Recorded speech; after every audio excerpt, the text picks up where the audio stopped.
Terima kasih Anda masih bersama kami di Kompas Malam. Saudara, salah satu korban meninggal dari tragedi apartemen terbakar di Hong Kong adalah pekerja migran Indonesia asal Ponorogo, Jawa Timur.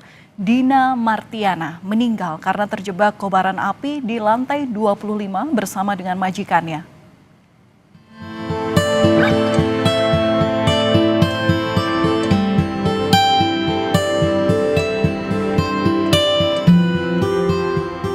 Kabar duka diterima keluarga Dina Martiana pada Sabtu 29 November 2025. Dina, pekerja migran Indonesia asal Ponorogo, Jawa Timur, menjadi salah satu korban meninggal dalam kebakaran besar di apartemen Hong Kong 26 November lalu.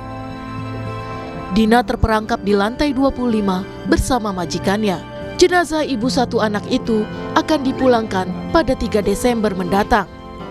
Itu dari pihak agennya itu bilang ya terjebak di ruangan karena mau turun itu nggak bisa turun tangga karena kan udah asap dari bawah itu naik gitu. Jadi tapi satu-satunya cuma diam di ruangan pertolongan. Di lantai berapa?